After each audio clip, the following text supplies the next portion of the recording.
And I think politically what unifies us is that from the very outset, we made it clear that this was, this wasn't just, the NRA with, a Latino paint of coat. We specifically made this to be a progressive organization, one that, had no tolerance for any form of bigotry.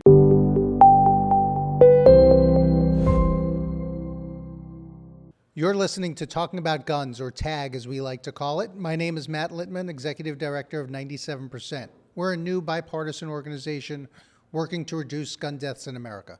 As part of our mission to change the conversation on gun safety, TAG normalizes dialogue about guns.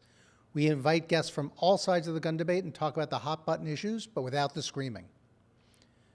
Later in this episode, Dr. Michael Siegel, a renowned researcher and professor at Tufts University, joins us for another edition of Siegel Scope, where he continues his discussion of one of the most hot-button issues out there, assault weapons bans. He shares his initial position on the issue and how and why it changed, as well as analyzing the bill that just passed the House. But first, my guest today is the founder and president of the Latino Rifle Association, or LRA, a new organization representing a community that data shows is increasingly arming themselves for self-protection. The National Shooting Sports Foundation reported that Latinos purchased firearms in 2020 at a 49% higher rate than they did in 2019.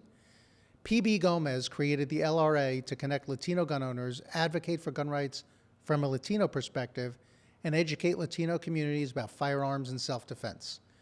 PB Gomez, welcome to TAG. Thank you, Matt. Thank you for having me. So tell us, the Latino Rifle Association, it's relatively new, right? Couple of years? Yes. What was the impetus for starting this organization, which has now grown pretty large pretty quickly, but how did you start this thing? Why did you start it?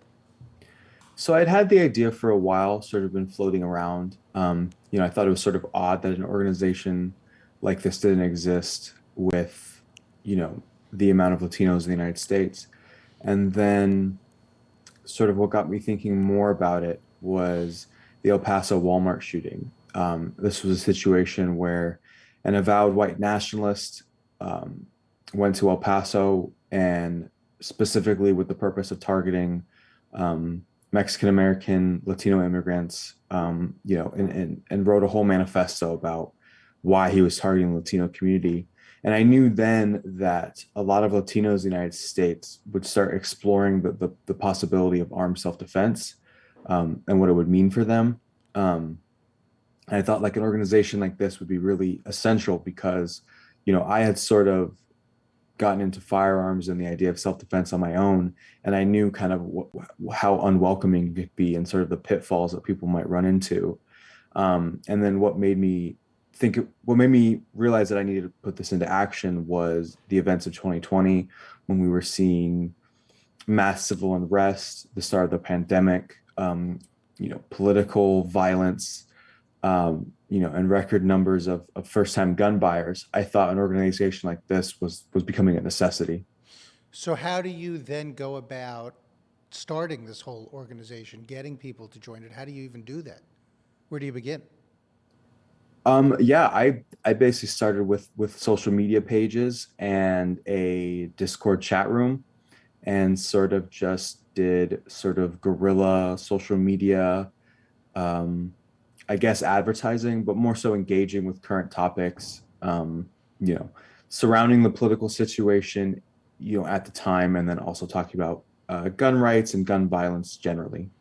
So then if somebody joins the Latino Rifle Association, what's the takeaway? Are they involved in wherever you stand on political issues, and you can tell us what that is? Are they also involved in training?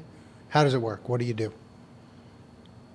Well, we sort of let people join at their comfort level. You can either, if you're just interested in asking questions, if you just want to talk to people who might have a similar mindset to you, you can just join our online forums, get involved with the discussion there, or, you can join one of our range groups, try to form your own chapter, stuff like that. And I think politically what unifies us is that from the very outset, we made it clear that this was, this wasn't just, the NRA with, a Latino paint of coat. We specifically made this to be a progressive organization, one that, you know, had no tolerance for any form of bigotry, not just anti-Latino bigotry, but transphobia, homophobia, and sort of the messaging and the mindset we bring with regards to gun control, gun violence, self-defense, community defense, I think makes us politically distinct from gun rights organizations that might be, you know, normally conservative but also centrist. So you say you have chapters around the country. Is that right? Yeah, we're in the process of officially forming chapters and transitioning into being a registered 501c4. But right now we have range groups in El Paso, Arizona, Austin, Texas, the Bay Area, Los Angeles. And for the audience that doesn't know as well as you do, explain the C4 part of it to people. So 501c4s are a form of nonprofit that are allowed to be a little more active with political issues. We have no interest in, you know, endorsing candidates or lobbying or making big political donations. But when you're a C3, you can't speak on specific political issues. C3s can say general things like, you know, Planned Parenthood C3 can say things like support women's reproductive health, support women's medical autonomy, right? But they can't say Support we oppose HR 15. They can't do that kind of thing. exactly. Right. Right. So we wanted the flexibility to be able to do that. We thought that was more important than you know, certain tax issues. So, and the idea would be that for your community, you would be able to take some, your preference would be to take some stands on some issues without actual lobbying. In other words, let's say assault weapons ban came up.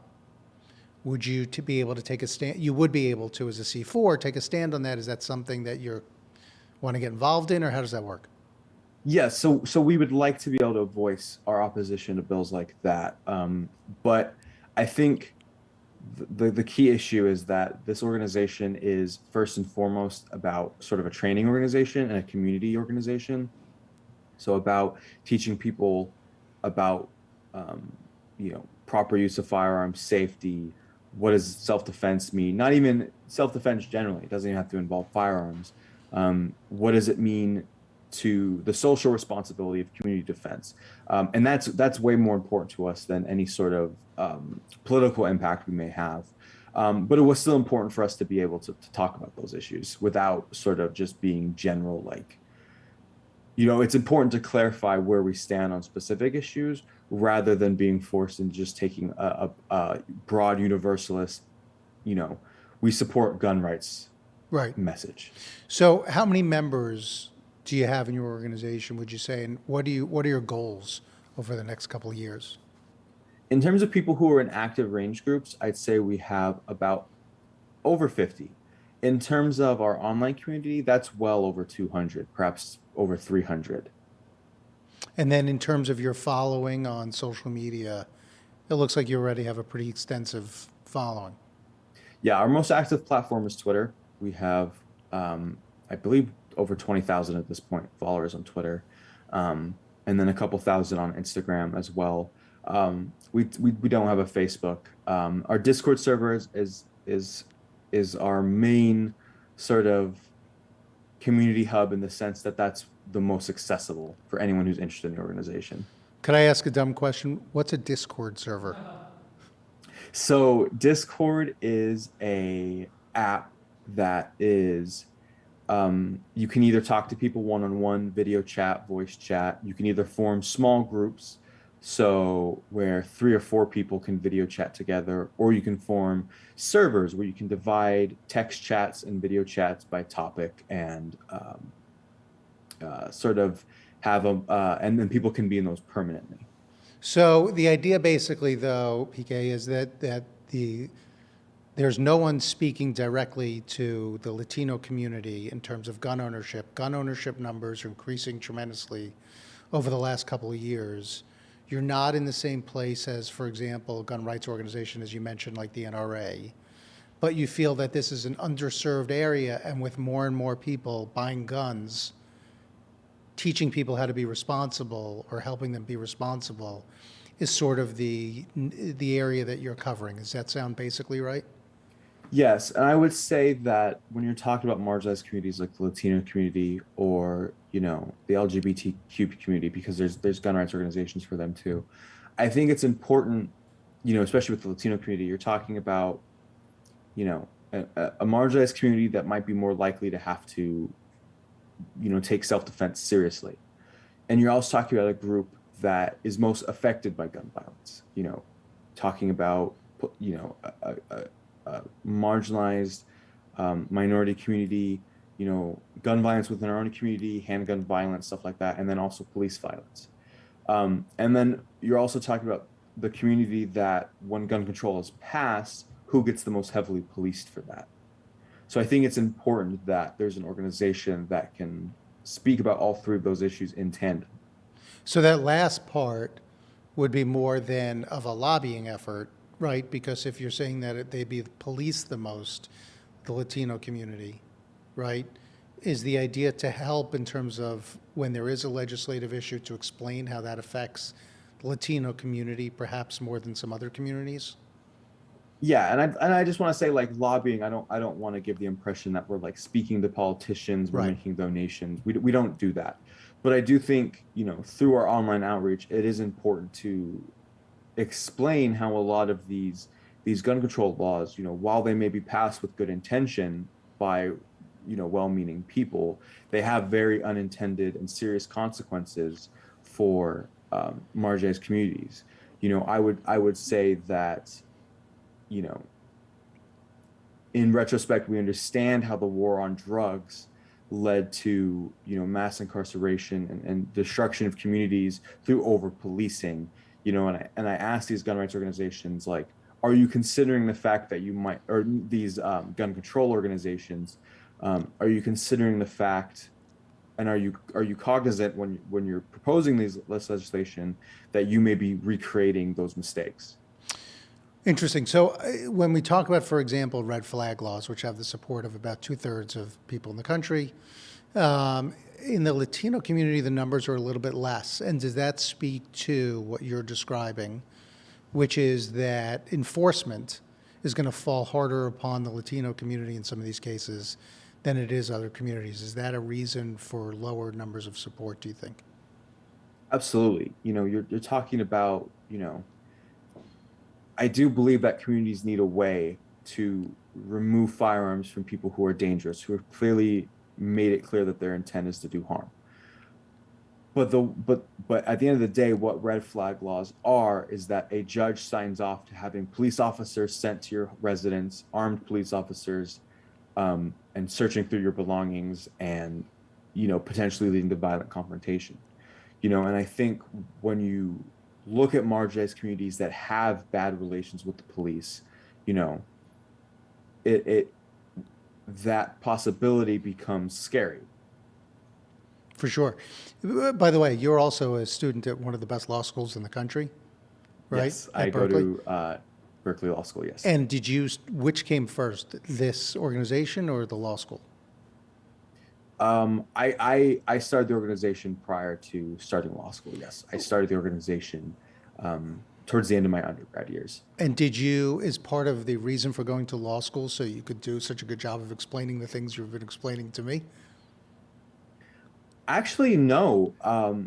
I've been interested in law for a long time, and while I'm interested in gun rights work and gun violence, that wasn't my main focus going into law school. I'm actually more interested in privacy issues, in police misconduct work, in civil liberties, civil rights, things like that.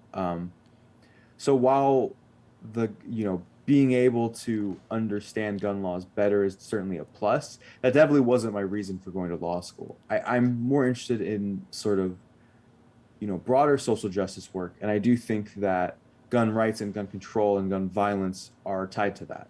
So, um, To quote Spider-Man, as I often do, with great power comes great responsibility. As you run this organization, you now have influence about the organization's influence, right? You're able to sort of decide. How do you decide? Do you have other people who decide with you what you're going to focus on, aside from the gun training and the what you're opening up around the country in places like Austin? How do you decide what you're going to focus on? I think the community sort of reaches consensus about what's important. We see what people in our community are talking about. Sort of this new community is sort of people who support gun rights but are on the left from non-traditional communities that communities you typically wouldn't associate with gun advocacy. So I think that sort of steers the discussion about what we talk about. And I do think it is a tremendous responsibility to sort of take it on and sort of be, the voice for this certain community. So, I definitely think, it's important before we take any stance on any sort of major issue, or we, do anything. We're mindful of what we're putting out there. You know, with our, we're interested in creating more content for our YouTube channel, so that there is firearms education material available, subtitled or dubbed in Spanish. And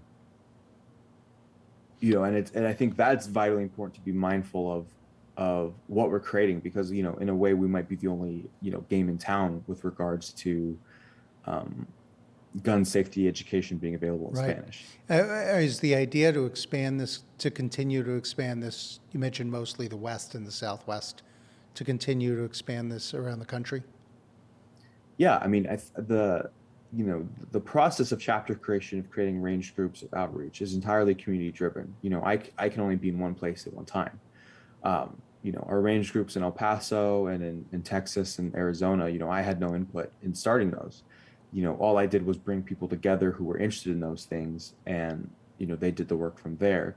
So I think, wherever there is a community of people who think this is important work, want to come together, I think there will be chapters to be found. Latinos are the second largest demographic in the United States. So it really has potential to expand anywhere in the United States.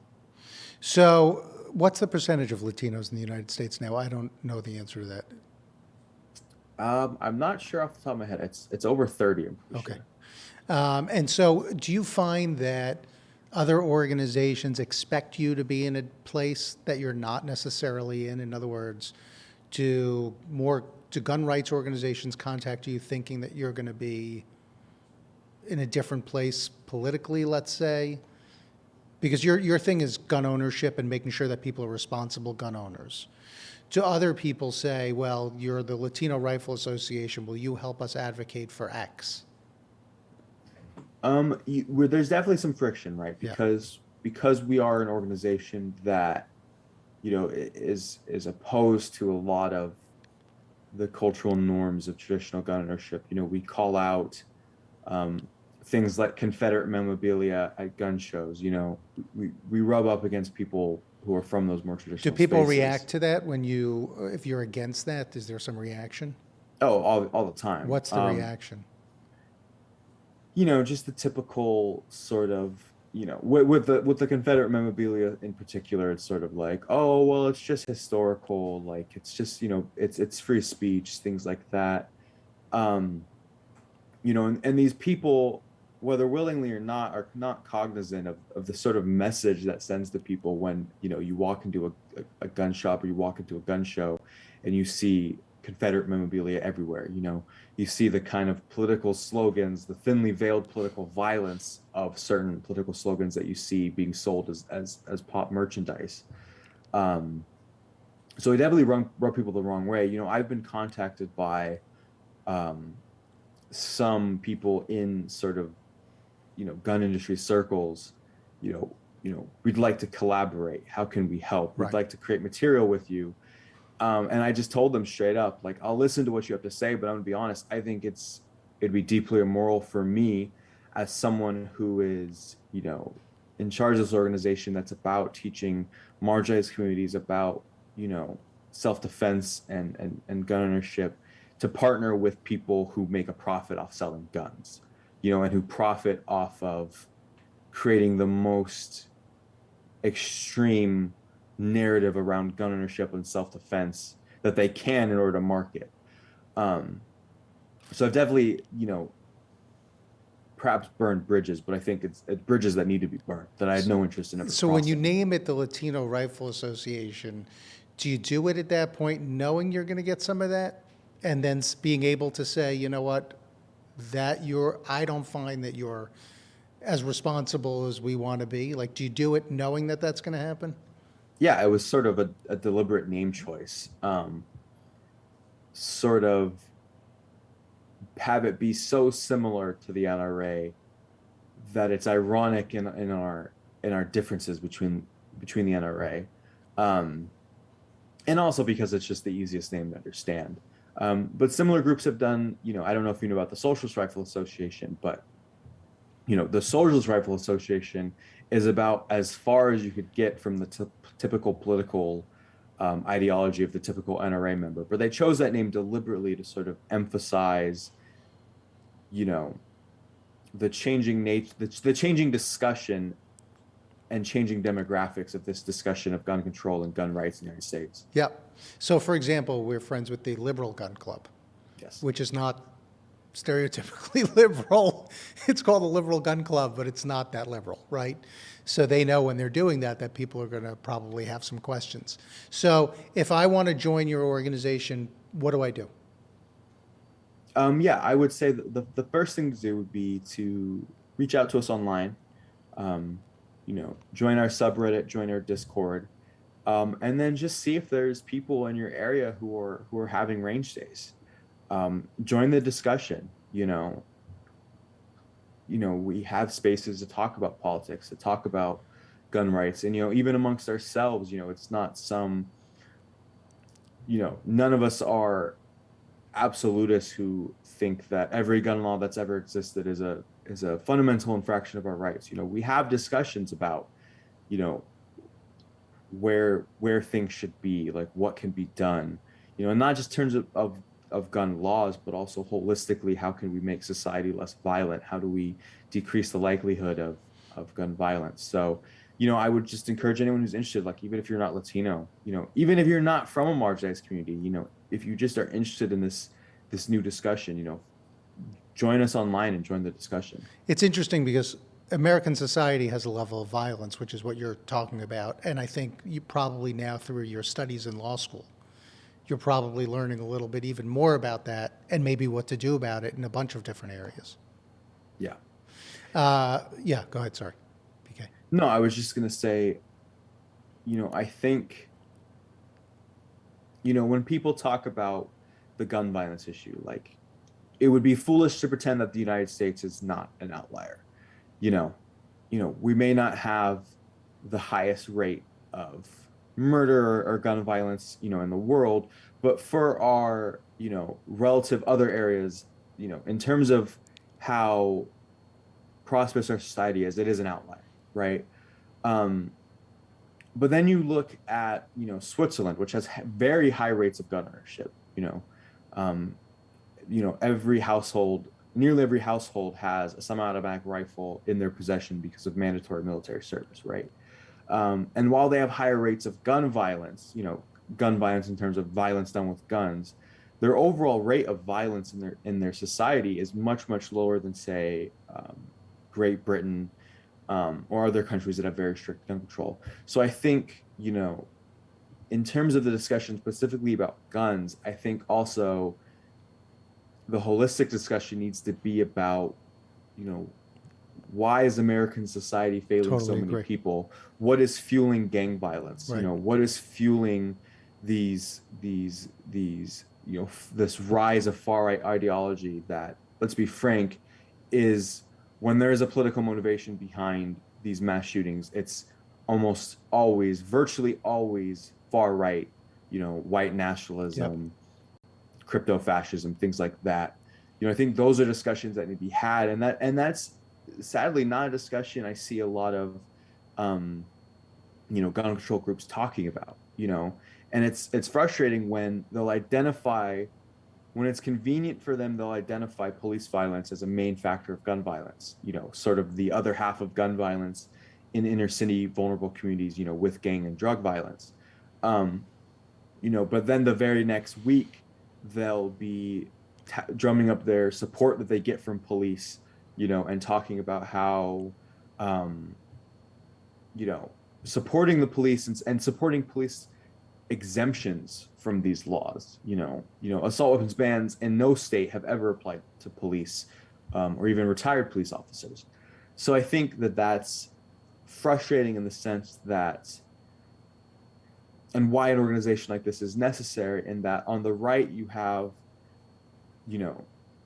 groups like the NRA who don't even want to discuss gun violence, or if they want to discuss gun violence, they use, their solution is puerile, like, oh, well, if everybody is armed, or if every teacher was concealed carrying a handgun, then we just kill all the people who want to commit gun violence. Everyone would just act in self-defense, which is just ridiculous. But then you have, groups that you might associate with the left, like liberal and centrist groups, who they only want to talk about gun laws, as if, the passage tomorrow of a national assault weapons ban would do anything about, the mass proliferation of primarily handgun-driven drug violence in cities. And suicides.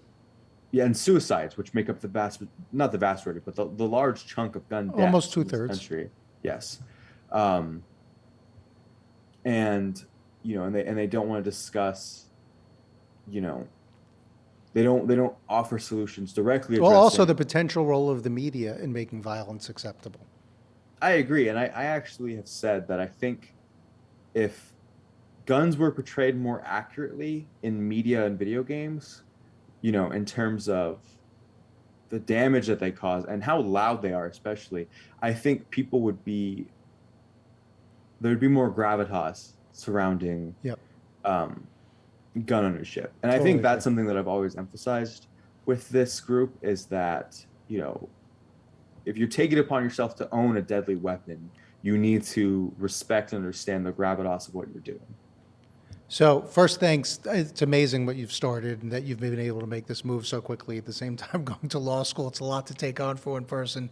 So it's really great that you're doing it. Two very big areas of responsibility and a lot of work. At the end of each episode, we ask somebody to tag a potential guest that we should have on in the future. Who would you like us to speak with? I think you should speak to Philip Smith of the National African American Gun Association. I think, as someone who likewise has took it upon himself to create an organization where marginalized communities can speak about self-defense and gun rights and gun violence and its effects on them, I think he'd be an interesting person to keep the discussion going. Okay, thank you so much for doing this. We want to talk to you even more in the future, I think, because what you're doing is so amazing. Thank you for joining us, PB, and we look forward to talking to you again soon. Thank you for having me. And now, Dr. Michael Siegel for Siegel Scope. Thanks, Matt. Welcome to another edition of Siegel Scope. Today, I want to talk about the issue of police shootings. This is an issue that has gotten a lot of attention, but which I think has been framed in a way that is not entirely accurate. Most of the time, the way the media frames issues of police shootings is basically examples of bad apples. In fact, there's a theory called the bad apple theory of violence, which is used to explain police shootings. The idea being that there are some rogue officers out there who just go out there and essentially kill people who are Black. Now, there's no question that there are some officers that fit that description, and there have been numerous examples of actual murders that have taken place committed by police officers. But I think when you look at the overall picture of police shootings and the problem of police shootings in the United States, it's far more complex than that. So we started exploring what is the reason why there are such differences between different locations and the rates, the ratio of Black to white police shooting rates. If this were just an individual phenomenon, you would expect to see very similar disparities, it wouldn't really depend on where you lived. Because people, when you measure implicit bias, they're basically the same everywhere. It doesn't depend on location. We decided to look at a more structural level, and we looked specifically at structural racism. We looked at the history of structural racism in a community, in a state, in a neighborhood, in a city. And we measured structural racism by looking at a number of factors, the main one being the level of racial segregation. We also looked at race-based differentials in incarceration rates, education, employment, and economic status. And we basically found that using our scale that we created, it was structural racism, the level of structural racism in a locality that had the most predictive effect on the degree of racial disparity in Black versus white police shooting rates. In fact, we even controlled for all of these individual factors. We controlled for the racial composition of the police force, controlled for the amount of the police force, how many police are there per capita. We controlled for all kinds of individual level factors. And we basically found the strongest predictor of the ratio of Black to white police shooting rates is the degree of structural racism, and in particular, the degree of racial segregation. And so what we think is going on is that not necessarily simply a case of inherent racial bias at the individual level, but it's racial bias at the neighborhood level. In other words, we think what's happening is that police officers are identifying what have been called racially identified spaces. In other words, they identify a neighborhood as being a, quote, Black neighborhood or a, quote, white neighborhood, and automatically associate a, quote, Black neighborhood with a certain level of risk, which is a much higher level of risk and suspicion already before they even enter that neighborhood. It works both ways. The people in these communities have a history of being abused by and suffering police brutality and abuse, and therefore they have a lot less trust of police. And so they are also at a heightened state of anxiety, if you will. And the combination leads to a situation where you get extremely high rates unfortunately, of fatal police shootings. And so it's really a structural phenomenon that's a result of the way that we've structured our societies. The reason why Illinois and Wisconsin and Minnesota have the highest rates of the highest ratios of Black to white police shootings is because they are the most segregated states. They have cities like Milwaukee, Madison, Chicago, Detroit, which are extremely segregated. And those neighborhoods are policed in a very, very different manner. What is really needed are two things. First, a change in the way that we structure our society. We need more integrated neighborhoods, or short of that, we need to pour resources into disadvantaged neighborhoods, especially Black neighborhoods. And the second thing is we need to change the way police officers view Black neighborhoods. In other words, there needs to be an inherent racial bias training, but not at the individual level, but at the neighborhood level. And I think the key to really making a change here is to institute uniform community policing. Police officers need to be introduced to the neighborhoods. They need to be familiar with them. They need to meet the people in those neighborhoods. They need to have some stake in the community in which they're serving. And I think police officers, it's important for them to get a sense not just of the risk of the community, but of the benefits, of the assets, of the beauty of some of these communities and all that they have to offer. Back to you, Matt. I'm Mathew Littman, your host of TAG. I hope you enjoyed the conversation. If you did, we'd love for you to subscribe, give us a 5-star rating, and tell your friends about us. You can find more episodes of Tag on Apple Podcasts, Spotify, Google Podcasts, or wherever you like to listen to your podcasts. Give us a follow on Instagram and Twitter at 97%org and tag who you'd like us to chat with next. Thank you for listening, and we'll talk to you soon.